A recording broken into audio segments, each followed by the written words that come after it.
स्वागत है आपका हमारे YouTube चैनल खूनी नाइट क्लब पर, जहां आपको मिलेंगी ऐसी डरावनी कहानियां जो आपके दिल की धड़कन को तेज़ कर देंगी। आज की कहानी एक ट्रक ड्राइवर की है जिनका नाम विक्रम सिंह है और वह देहरादून के रहने वाले हैं। तो अब मैं आपको ये कहानी विक्रम सिंह जी के नज़रिए से सुनाने वाला हूँ। लेकिन कहानी शुरू करने से पहले मैं आपसे कहना चाहता हूँ कि वैसे तो आपने बहुत सी कहानियाँ सुनी होंगी, लेकिन आज जो कहानी मैं आपको सुनाने वाला हूँ उसे सुनकर आपको बहुत मज़ा आने वाला है और साथ ही डर का एहसास भी होने वाला है। और अगर आप इस चैनल पर पहली बार आए हैं तो चैनल को सब्सक्राइब ज़रूर करें ताकि आप भी हमारी इस फैमिली का हिस्सा बन सकें और आने वाली वीडियोस आप तक आसानी से पहुंच जाएं। दोस्तों, आप में से जितने भी लोग यह कहानी सुन रहे हैं उन सब से मेरी एक रिक्वेस्ट है कि कहानी सुनने के साथ साथ वीडियो को लाइक भी ज़रूर करें ताकि मुझे भी यह एहसास हो सके कि मेरी मेहनत आपको पसंद आ रही है। आपका एक लाइक मुझे और भी बेहतरीन कहानियाँ लाने का हौसला देता है। तो चलिए अब ज़्यादा समय ना लेते हुए जल्दी से अपनी कहानी को शुरू करते हैं। दोस्तों, मेरा नाम विक्रम सिंह है और मैं एक ट्रक ड्राइवर हूँ। मुझे ट्रक चलाते हुए लगभग 25 साल से ज़्यादा का समय हो गया है।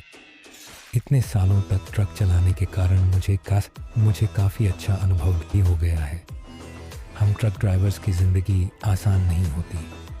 बहुत सी मुश्किलों का सामना हमें करना पड़ता है। ट्रक चलाना सिर्फ स्टीयरिंग थामना नहीं होता।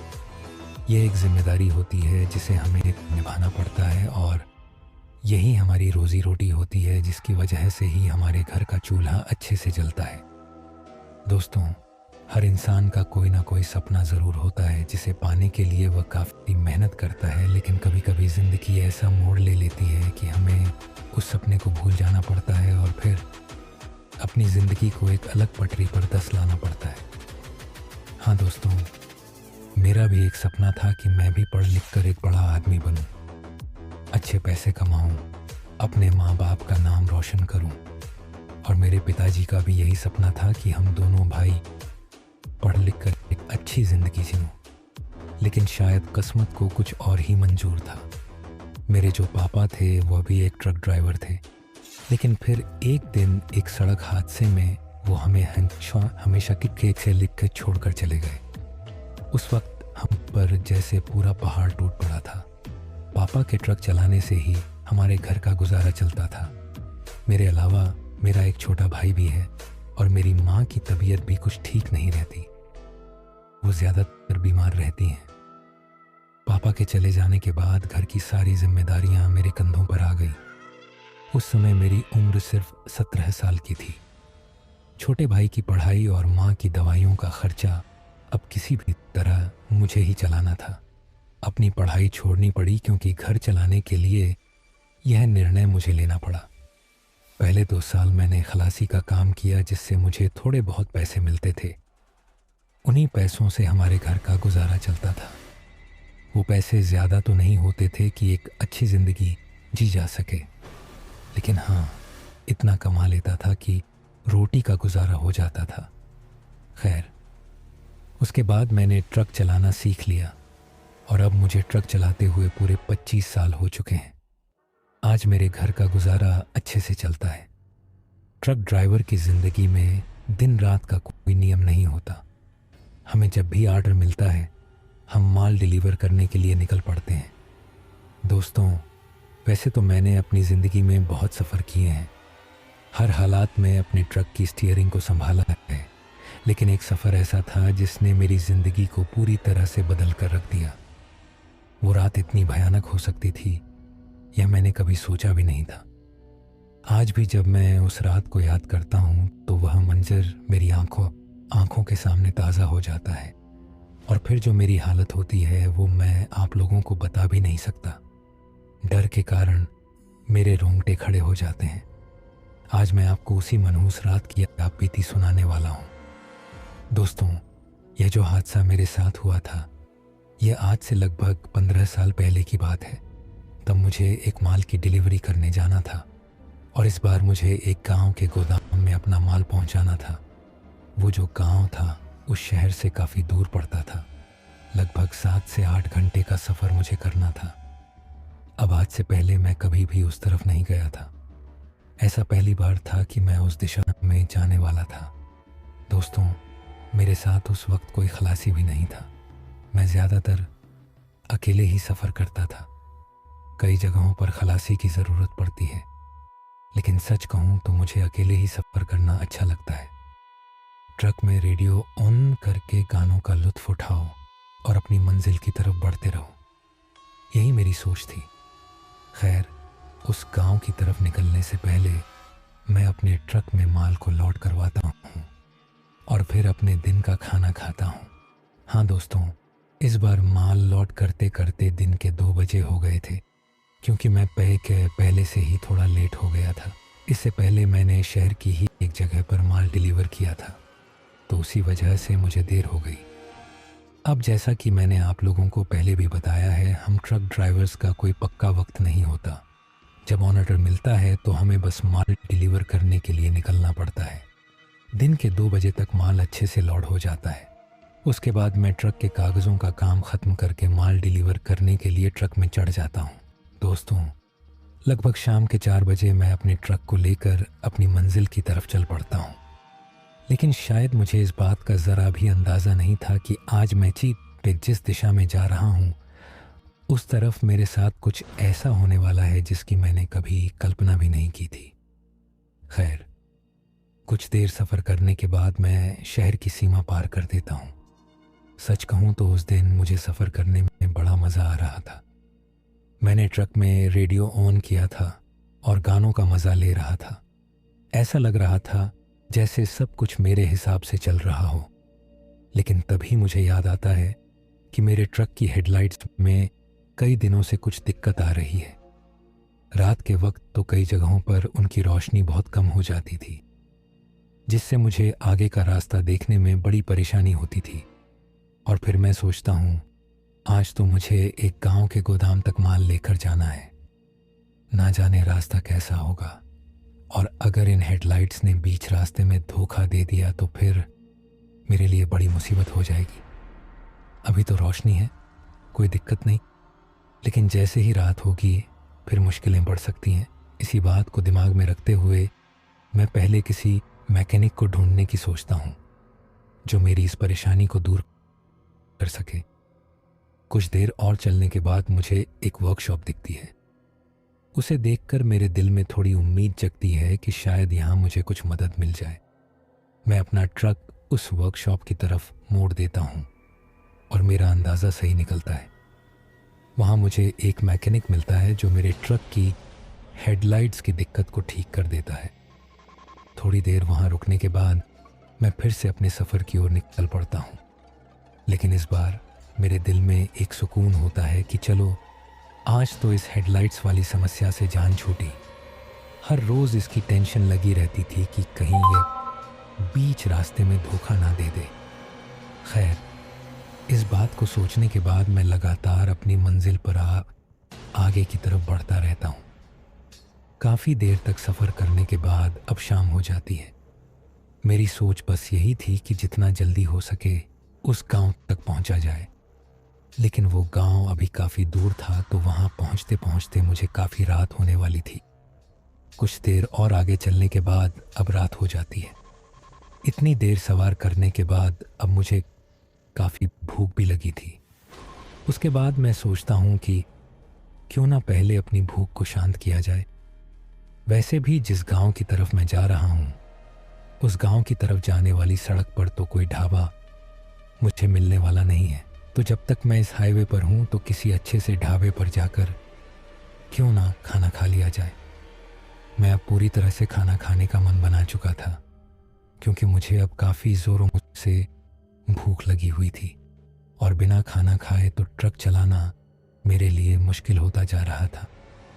दोस्तों, मैं अपने बारे में बात करूं तो मुझसे भूख बर्दाश्त नहीं होती और सफ़र के दौरान मैं ट्रक में कुछ ना कुछ खाता ही रहता हूं।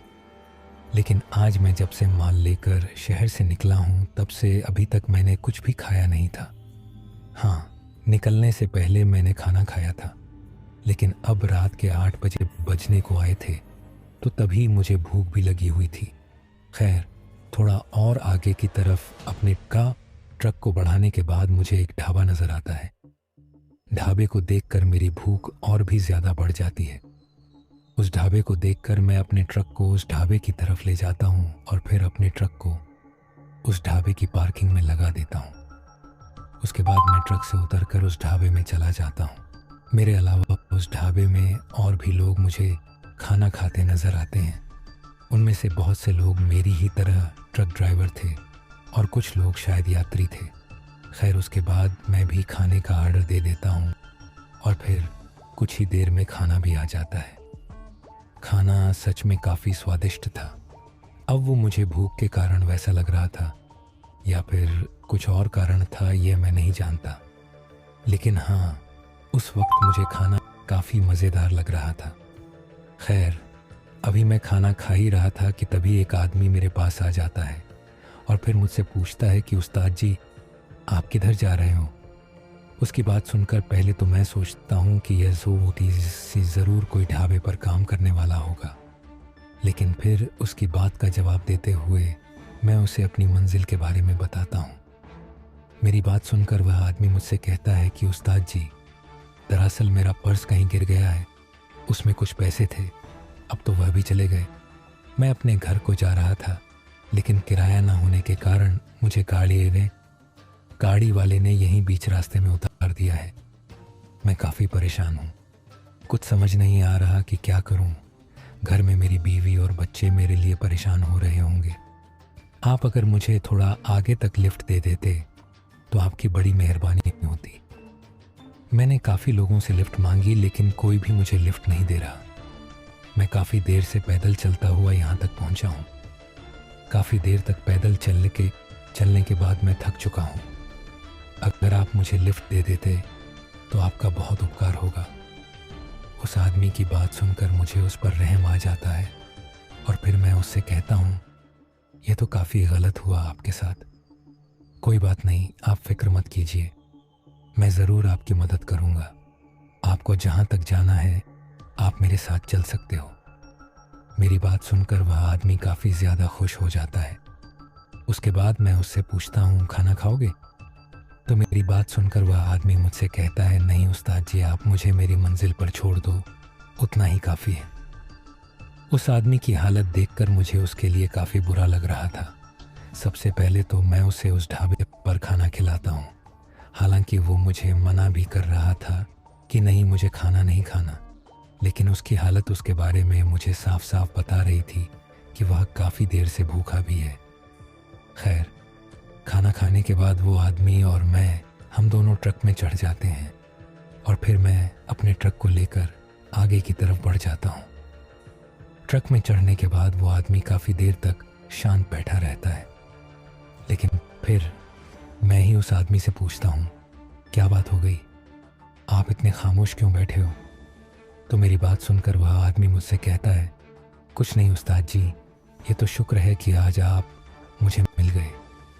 अगर आज आप मुझे अपने ट्रक में लिफ्ट ना देते तो शायद आज की रात मुझे इस सड़क के किनारे कहीं बितानी पड़ती।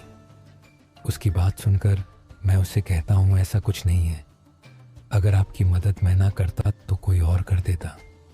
मेरी बात सुनकर वो आदमी मुझसे कहता है, उस्ताद जी, आप बहुत अच्छे इंसान हो, भगवान आपकी रक्षा हमेशा करें। उस आदमी की बात करूं तो वह आदमी आधे उम्र का था और उसकी आंखों में आंसू थे। देखने में भी वह आदमी गरीब लग रहा था।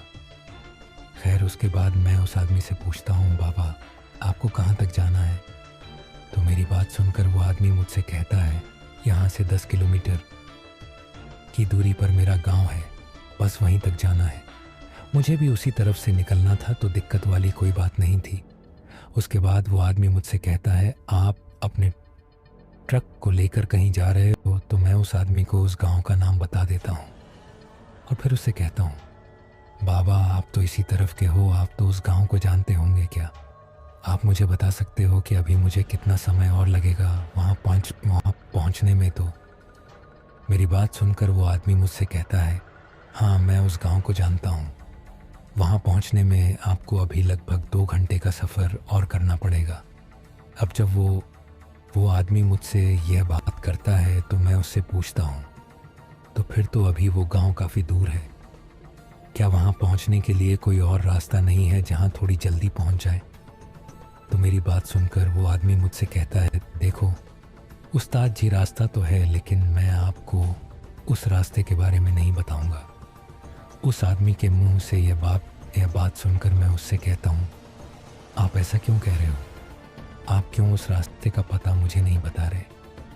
तो मेरी बात सुनकर वो आदमी मुझसे कहता है, देखो उस्ताद जी, आप एक अच्छे इंसान हो और मैं नहीं चाहता कि आप किसी खतरे में पड़ो। उस आदमी की यह बात सुनकर मुझे कुछ समझ नहीं आ रहा था और फिर मैं उससे पूछता हूँ, किस तरह का खतरा? तो मेरी बात सुनकर वो आदमी मुझसे कहता है, देखो कभी कभी शॉर्टकट लेने से अच्छा होता है कि लंबे रास्ते जाया जाए, इसी में सबकी भलाई है। वो रास्ता शॉर्टकट ज़रूर है लेकिन वहाँ कई लोगों के साथ हादसे हुए हैं। उस आदमी की बात सुनकर मैं उसे कहता हूँ, कैसे हादसे? तो मेरी बात सुनकर वह आदमी मुझसे कहता है, आप जैसी ही बहुत से ट्रक ड्राइवर उस रास्ते पर दुर्घटना का शिकार हुए हैं। कहते हैं कि वह रास्ता शाबित है। हाँ, दिन के लिए तो वह रास्ता ठीक है, लेकिन रात के वक्त उस रास्ते पर जाना मौत को दावत देने बराबर है। मैंने भी बहुत लोगों से उस रास्ते के बारे में सुना है, तभी मैं आपको उस रास्ते से ना जाने की हिदायत दे रहा हूँ। उस आदमी की बात सुनकर मैं उससे कहता हूँ, बाबा आप भी ये कैसी बातें कर रहे हो? इस ज़माने में ऐसे कुछ नहीं होता और ये सब बातें अफवाहें हैं, इनका कोई मतलब नहीं होता। अगर वहाँ जाने के लिए कोई शॉर्टकट रास्ता है तो ये रास्ता दूरी को कम करने के लिए ही बनाया होगा, ऐसा कुछ नहीं होता। आप भी ना जाने किन लोगों की बातों में आ गए हो। खैर उस बात को छोड़ो और मुझे उस रास्ते का पता बता दो बाबा, क्योंकि वैसे भी मुझे काफ़ी देर हो गई है। अगर मैं वह रास्ता लूँगा तो जल्दी ही अपनी मंजिल पर पहुँच जाऊँगा। दोस्तों, मैं भूत प्रेत पर विश्वास नहीं करता था, तो यह बातें मेरे लिए किसी अफवाह से कम नहीं थी, क्योंकि बहुत से ऐसे रास्ते होते हैं जहाँ ऐसी बातें मशहूर होती हैं और यह रास्ता भी उन्हीं में से था। ऐसी मेरी सोच थी। मेरी बात सुनकर वह आदमी मुझसे कहता है, देखो उस्ताद जी, उस रास्ते की ज़िद ना करो, मेरी बात मानो तो जिस रास्ते से जा रहे हो उसी पर जाओ, उसी में आपकी भलाई है। उस आदमी की बात सुनकर मैं उससे कहता हूँ, देखो बाबा, जिस तरीके से मैंने आपकी मदद की है उसी तरीके से आप मुझे उस रास्ते का पता बताकर मेरी मदद करो। मेरी काफ़ी ज़िद करने पर वह आदमी मजबूर हो जाता है और फिर मुझसे कहता है, आप बहुत ज़िद्दी हो, मैंने गलती कर दी उस रास्ते की बात करके, काश मैंने आपको उस रास्ते के बारे में बताया ही ना होता।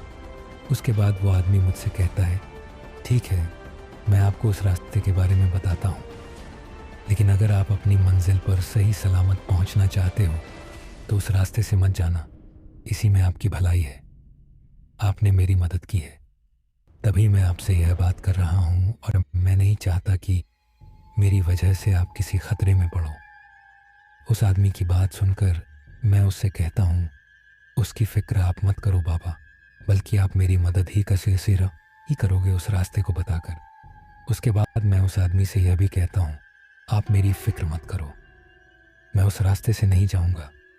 यह बात मैंने उस आदमी से इसलिए कही ताकि वह पूरी तरह से बेफिक्र हो जाए और मुझे वह रास्ता बता दे, क्योंकि अगर मैं उससे यह बात नहीं कहता तो शायद वह मुझे रास्ता ना बताता। मेरी बात सुनकर वो आदमी मुझसे कहता है, ठीक है, मुझे आप पर यकीन है उस्ताद जी कि आप वहाँ से नहीं जाएंगे, और अगर आपको कभी उधर से जाना भी हो तो जब कभी दिन को माल लेकर आओ तो वहाँ से जा सकते हो, क्योंकि दिन को वहाँ से जाने में कोई दिक्कत नहीं है। खैर उसके बाद वो आदमी मुझसे कहता है, जहाँ मैं उतरूँगा वहाँ से 2 किलोमीटर की दूरी पर वो रास्ता है। वो रास्ता शॉर्टकट है और जंगल से होता हुआ गुजरता है।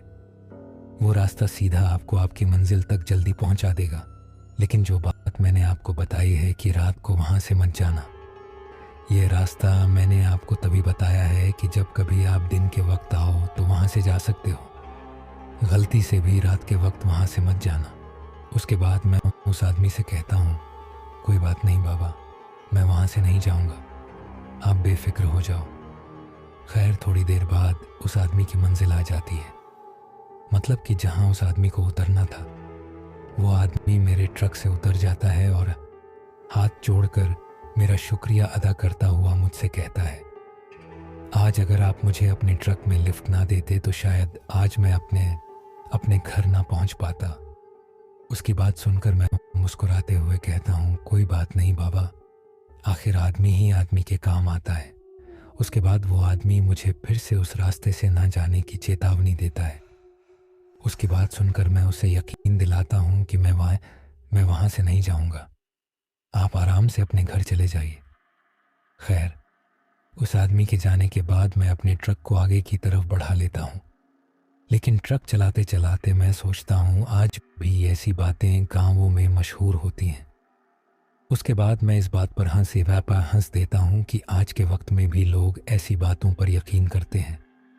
खैर थोड़ा और आगे जाने पर मुझे वह रास्ता दिखाई देता है जो शॉर्टकट था, मतलब कि इसी रास्ते के बारे में उस आदमी ने मुझसे कहा था और मुझे चेतावनी भी दी थी वहाँ से ना जाने की। रास्ते को देखकर पहले तो मैं अपने ट्रक को रोक लेता हूँ और फिर उस रास्ते की तरफ देखता हूँ। रास्ता सच में जंगल की तरफ जाता हुआ दिख रहा था। उस रास्ते को देखकर मैं सोच में पड़ जाता हूँ, क्या करूँ, इस रास्ते से जाऊँ या नहीं, क्योंकि यह रास्ता मेरे लिए अनजान था। मुझे इस बात का बिल्कुल भी पता नहीं था कि ये रास्ता मुझे मेरी मंजिल तक पहुंचाने में कितना वक्त लेगा। उसके बाद मैं ये भी सोचता हूँ कि रास्ते में कोई दिक्कत नहीं आनी चाहिए, मतलब कि कभी कभी शॉर्टकट रास्तों पर बहुत सी रुकावटें आती हैं, जैसे कि कभी रास्ता बहुत ख़राब मिल जाता है वगैरह वगैरह। खैर उसके बाद मैं सोचता हूँ दिन को तो इस तरफ से काफ़ी गाड़ियाँ जाती होंगी जैसा कि उस आदमी ने कहा था, तो इस रास्ते से जाने में कोई दिक्कत नहीं होनी चाहिए। और आज तो मैंने अपने ट्रक की हेडलाइट्स का काम भी करवा लिया है, तो मुझे तो कोई परेशानी नहीं है। काफ़ी सोचने के बाद मैं उस रास्ते से जाने का फ़ैसला ले लेता हूँ, क्योंकि जिस रास्ते से मैं जाने वाला था वो तो अभी काफ़ी लंबा था और वहाँ से अपनी मंजिल तक पहुँचने में मुझे बहुत वक्त लगने वाला था। और ये जो शॉर्टकट रास्ता है ये मुझे जल्दी मेरी मंजिल तक पहुँचा देगा। जैसा कि मैंने आप लोगों से पहले भी कहा है कि मैं भूत प्रेतों पर यकीन नहीं करता, तो इस बात का डर तो मुझे बिल्कुल भी नहीं था। खैर थोड़ा सोचने के बाद मैं अपने ट्रक को उस रास्ते पर ले जाता हूँ और फिर अपनी मंजिल की तरफ चल पड़ता हूँ। लेकिन शायद मुझे इस बात का अंदाज़ा नहीं था कि मेरी मंजिल आने से पहले मुझे किसी ऐसी चीज़ का सामना करना पड़ेगा जिसके बारे में मैंने कभी सोचा भी नहीं था। आज जो मेरे साथ होने वाला था उस बात से मैं बिल्कुल अनजान था। खैर अब उस रास्ते पर आगे बढ़ने के बाद मैं देखता हूँ कि वो पूरा रास्ता बिल्कुल सुनसान लग रहा था। मेरे ट्रक के अलावा दूसरी कोई भी गाड़ी मुझे उस सड़क पर दिखाई नहीं दे रही थी। अंधेरा पूरी तरह से पसर चुका था और दूर दूर तक फैला हुआ था। मुझे बस उतना ही दिखाई दे रहा था जितना मेरे ट्रक की हेडलाइट्स की रोशनी मुझे दिखा रही थी। दोस्तों सच कहूँ तो पूरा माहौल काफ़ी डरावना लग रहा था। कुछ देर ट्रक चलाने के बाद मेरा दिल थोड़ा बेचैन होने लगता है और फिर मैं सोचता हूँ कि कहीं मैंने इस रास्ते से आकर कोई गलती तो नहीं कर दी, क्योंकि जिस वक्त मैं बेचैन हो रहा था उस वक्त मैं जंगल के बिल्कुल बीचों बीच से अपने ट्रक को चला रहा था। सड़क के दोनों तरफ काफ़ी घना जंगल था। उस जंगल को देखकर मेरी बेचैनी बढ़ती ही जा रही थी।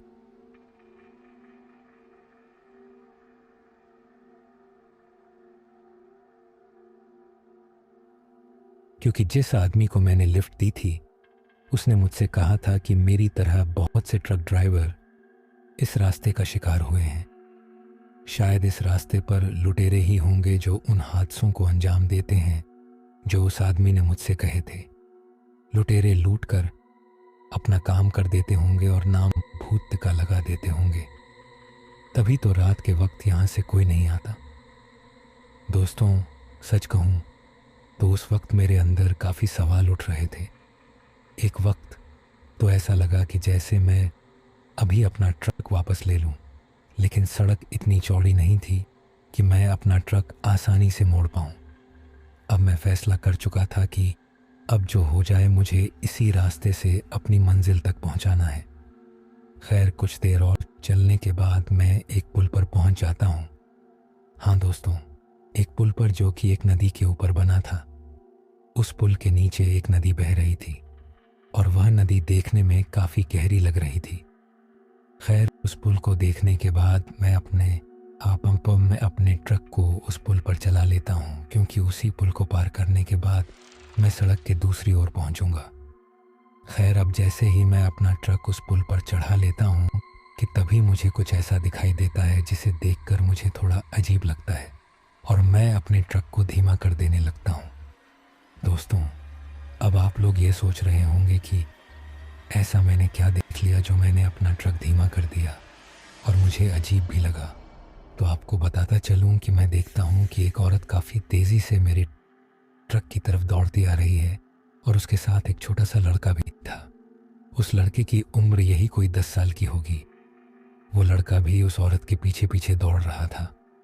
अब जब मैं उन दोनों को सड़क के बीचों बीच अपने ट्रक की तरफ दौड़ता देखता हूँ, तो सबसे पहले तो मैं अपने ट्रक की स्पीड को थोड़ा कम कर लेता हूँ, क्योंकि मुझे लग रहा था कि कहीं ये औरत और ये बच्चा मेरे ट्रक के नीचे ना आ जाए। बहुत से जगहों पर लोग आत्महत्या करने के लिए ट्रक के आगे कूद जाते हैं और मुझे उस औरत को देखकर बिल्कुल ऐसा ही लग रहा था। अब जब वो औरत मेरे ट्रक के और ज़्यादा करीब आ जाती है तो मैं जल्दी से ट्रक को ब्रेक मार लेता हूँ और फिर ट्रक को रोक लेता हूँ। मेरा ट्रक रुकते ही वो औरत थोड़ा साइड जाकर उस पुल से नीचे की तरफ कूद जाती है। अब जब ऐसा होता है तो मुझे काफ़ी ज़्यादा अजीब लगता है और सच कहूँ तो मैं डर जाता हूँ, क्योंकि मेरा अंदाज़ा बिल्कुल सही था। वो औरत सच में आत्महत्या करने ही आई थी। शायद पहले उसका प्लान मेरे ट्रक के नीचे आने का था, लेकिन जब उसने ट्रक को रुकता देखा तो उसने पुल से नीचे की तरफ छलांग मार दी। दोस्तों, वो सब इतनी जल्दी हुआ था कि मैं कुछ समझ ही नहीं पा रहा था। अब जब वह औरत उस पुल से नदी में कूदती है तो उसके साथ में जो लड़का था वो उस पुल के पास खड़ा होकर काफ़ी ज़ोरों से रो रहा था। उसको रोता देखकर सबसे पहले तो मैं ट्रक से नीचे उतर जाता हूँ और फिर मैं जल्दी से उस बच्चे के पास चला जाता हूँ। वो बच्चा काफ़ी ज़ोरों से रो रहा था, चीख रहा था, चिल्ला रहा था। उसकी ऐसी हालत देखकर मुझे उसके लिए काफ़ी दुख हो रहा था।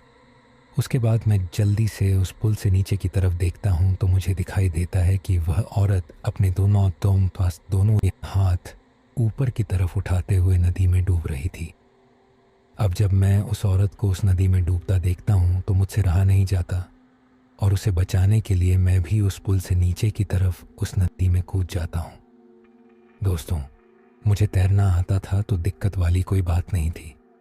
खैर, अब जैसे ही मैं नदी में पहुंचा तो मैं उस औरत को बचाने के लिए आगे की तरफ बढ़ता रहता हूँ। नदी का बहाव काफ़ी तेज़ था और पानी काफ़ी ज़्यादा ठंडा था। वो पानी इतना ज़्यादा ठंडा था कि अगर कुछ देर तक और उस पानी में रहा जाए तो खून जम जाएगा। मैंने उस औरत को उस पानी में काफ़ी ढूंढा, लेकिन मुझे वो औरत कहीं भी नज़र नहीं आ रही थी।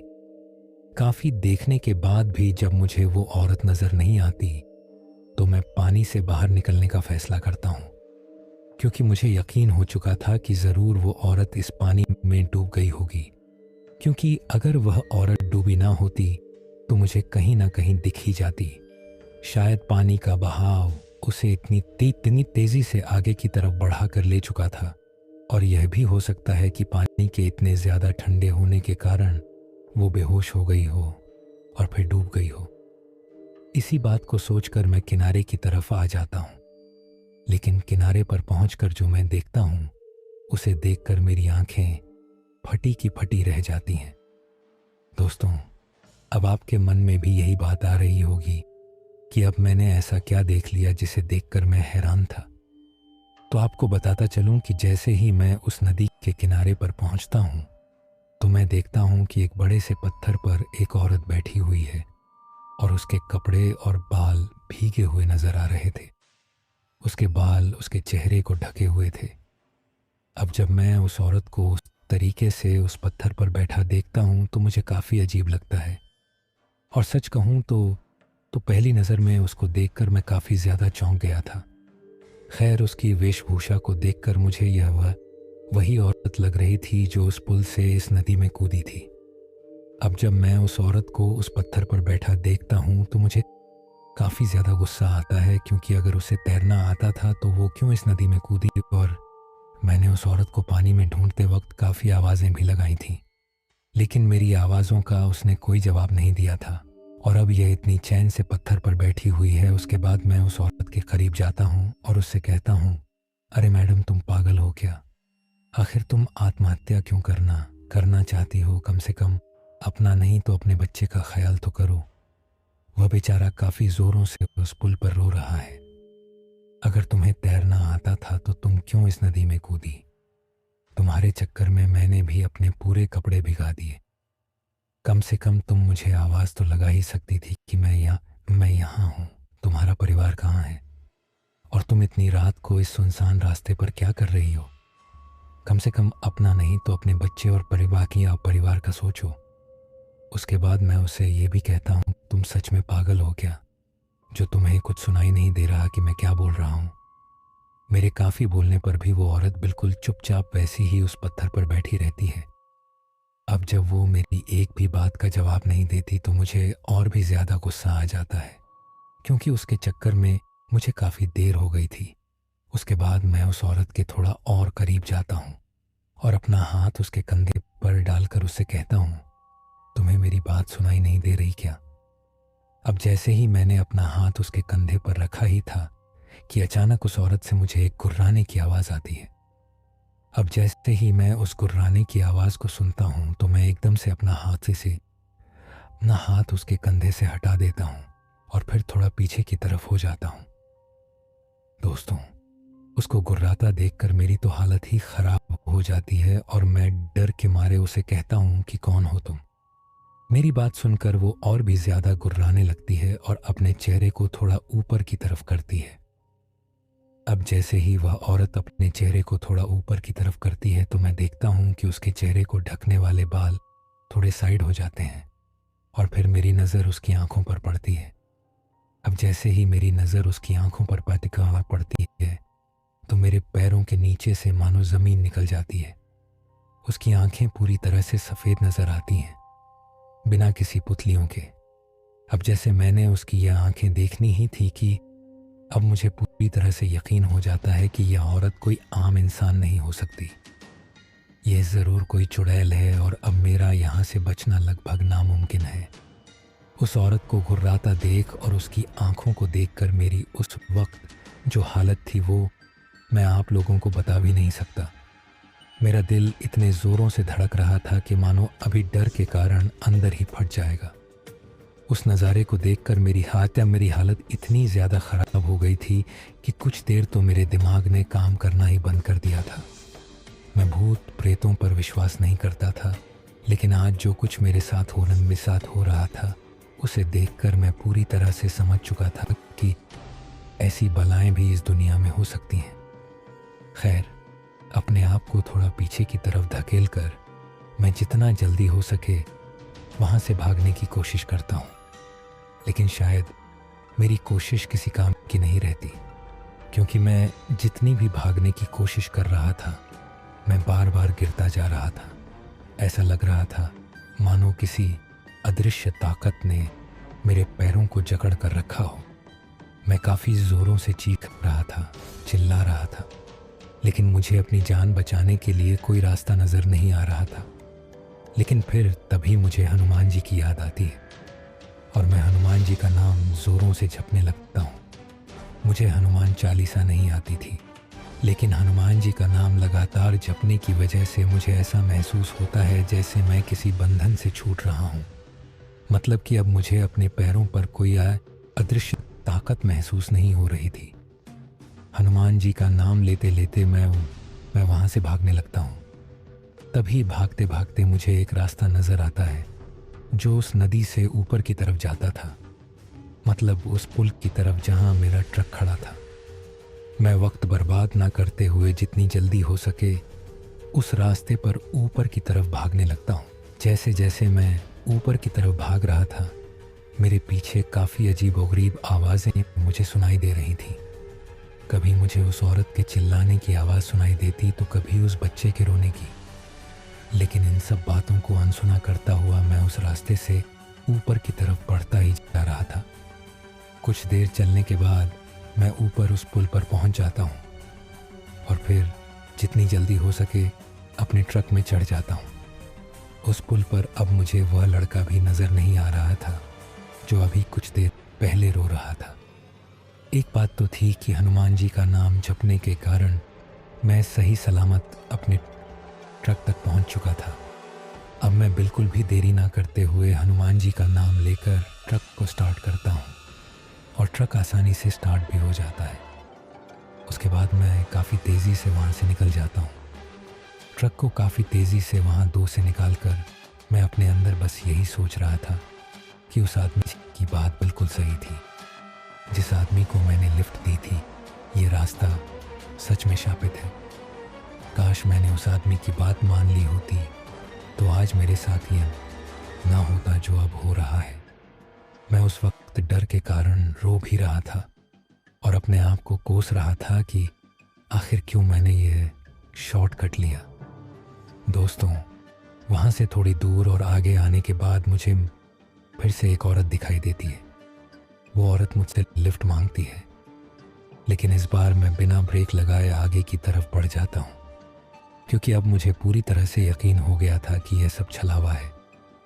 मुझे कहीं भी अब ट्रक नहीं रोकना। अब जब मैंने उस औरत को लिफ्ट नहीं दी तो एक तेज़ चीख मुझे सुनाई देती है। वो चीख इतनी भयानक थी कि पूरा जंगल उस चीख से गूंज उठा था। उस चीख को सुनकर मैं ट्रक के अंदर कांप रहा था। मैं बस भगवान का नाम ले रहा था। हे भगवान, आज किसी तरीके से मुझे जिंदा से जिंदा उस गांव तक पहुंचा दे। मैं वादा करता हूं कि फिर कभी भी शॉर्टकट का लालच नहीं करूंगा। दोस्तों, वो औरत काफ़ी बार मेरे रास्ते में आई। उसके साथ वो लड़का भी मुझे दिखाई देता था और उन दोनों का रूप पूरी तरह से बदल चुका था। काफ़ी भयानक दिख रहे थे दोनों। लेकिन हनुमान जी का नाम लेकर मैं आगे बढ़ता जा रहा था और फिर किसी तरह से मैं उस गांव तक पहुंच जाता हूं जहां मुझे वह माल डिलीवर करना था। गांव में पहुंचने के बाद मैंने अपने ट्रक को साइड में लगाया और हनुमान जी का शुक्रिया अदा किया क्योंकि आज अगर वह मेरी मदद ना करते तो शायद मैं जिंदा ना होता। खैर, वो पूरी रात मैंने उसी ट्रक के अंदर ही काटी। मेरी इतनी हिम्मत नहीं थी कि गांव पहुंचकर मैं ट्रक से बाहर आता। डर ने मानो मुझे अंदर तक झकझोर कर रख दिया था। भूत प्रेत को ना मानने वाला इंसान आज डर के कारण कांप रहा था। सुबह होते ही मैंने सबसे पहले माल को डिलीवर किया और फिर जितना जल्दी हो सके उस गांव से निकल गया। दोस्तों, आज इस बात को 15 साल से ज़्यादा का वक्त हो गया है, लेकिन आज भी जब मैं उस हादसे को याद करता हूँ तो मेरी रूह कांप जाती है और मेरे रोंगटे खड़े हो जाते हैं। दोस्तों, हमें अपने से बड़े की बात को हमेशा मानना चाहिए क्योंकि वह जो भी बोलेंगे हमारे भले के लिए ही बोलेंगे। उन्होंने हमसे ज़्यादा दुनिया देखी है और उनका अनुभव भी हमसे काफ़ी ज़्यादा होता है। काश मैंने भी उस आदमी की बात मानी होती तो शायद वो हादसा मेरे साथ ना होता। तो दोस्तों, कैसी लगी हमारी ये कहानी? अगर आपको ऐसी और भी कहानियाँ सुननी है तो हमारे चैनल को सब्सक्राइब करना बिल्कुल मत भूलिए।